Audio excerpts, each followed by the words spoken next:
Hello everyone, welcome back to my channel. Have you ever felt that no matter how hard you try to move forward, the weight of past actions keeps pulling you back? Do you find yourself asking why certain challenges keep surfacing, as if some invisible force won't let you escape? In today's journey, we'll explore two core insights. First, that karma is not a punishment to evade, but a natural law to understand. And second, that by learning to face our karmic consequences with courage and clarity, we unlock the path to genuine transformation and freedom. Karma, at its heart, is simply cause and effect. The ripple of every thought, word, and deed eventually returns to the doer. When we resist or ignore its workings, we compound our own suffering. Imagine carrying a heavy burden, but refusing to set it down. Every step forward grows more painful. By contrast, acknowledging karma's lessons lets us lighten that burden and walk forward with confidence. Over the next segments, I'll guide you through timeless practices, from cultivating equanimity in the face of hardship to applying the 4 practices taught by the great masters as a roadmap for dissolving old patterns and preventing new ones from arising. You'll hear inspiring stories of those who turned crisis into awakening, and practical wisdom you can apply right now. Let's begin by looking at a simple yet profound principle. Allow the past to unfold, then let it go. When difficulty emerges, whether illness, financial struggle, or fractured relationships, our first impulse is often to resist, to blame, or to run away. Yet resistance only feeds the cycle. Instead, if we pause, breathe, and meet that moment with an open heart, we create space for insight to rise. In practical terms, this means cultivating mindful presence, noticing discomfort without judgment, befriending our own pain, and asking, what is this experience teaching me? Such inquiry is the seed of transformation.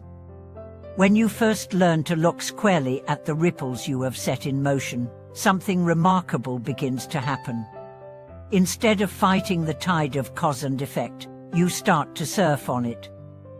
This shift in attitude transforms every encounter into a chance for insight. Consider the story of Maya, a community organizer who spent years railing against a colleague she believed undermined her at every turn.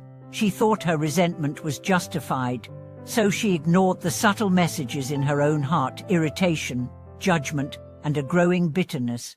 One spring afternoon, Maya attended a workshop where participants were encouraged to sit with the heat of difficult emotions. As she closed her eyes, images of her colleagues' criticisms flickered through her mind like lightning.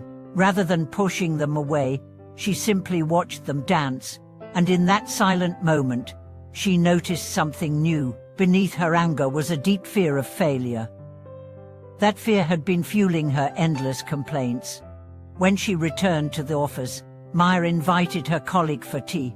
With a calm voice, she shared what she had noticed: her own hunger for approval and her fear that any criticism meant she was worthless. At first, her colleague was taken aback. Then she confessed that she, too, felt insecure and had been projecting her anxieties onto Maya.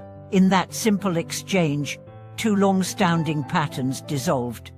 Stories like Maya's reveal a universal truth: karma is not someone else's doing. It is the echo of our own inner habits.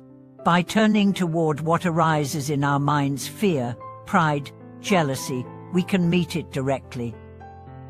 This is the heart of the 4 practices that many teachers recommend. First, acknowledge fully, this is my experience right now. A second, investigate curiously, what underlying belief fuels this? A third, speak honestly, I see how I've contributed to this situation. Fourth, transform creatively, how can I respond differently next time? Putting these practices into motion requires patience. You will stumble. You will miss your own patterns until they trip you in surprising ways. One evening, an executive named Daniel snapped at his partner over a trivial matter. Instantly he regretted it, but the harsh words were already spoken. Instead of falling into guilt and avoidance, he paused and sent a heartfelt text. "Hi, see, I lashed out because I felt unheard today. I'm sorry." His partner, touched by the vulnerability, forgave him on the spot. The small apology prevented resentment from taking root. Often we overestimate the scale of change required. We think we must renounce everything, retreat to a mountaintop, or undertake grand acts of self-denial. In reality, the doorway to freedom lies in the simplest gestures of honesty and compassion. When you stumble, a sincere apology washes away much of the tension. When you catch yourself judging, a moment of curiosity opens a crack for understanding.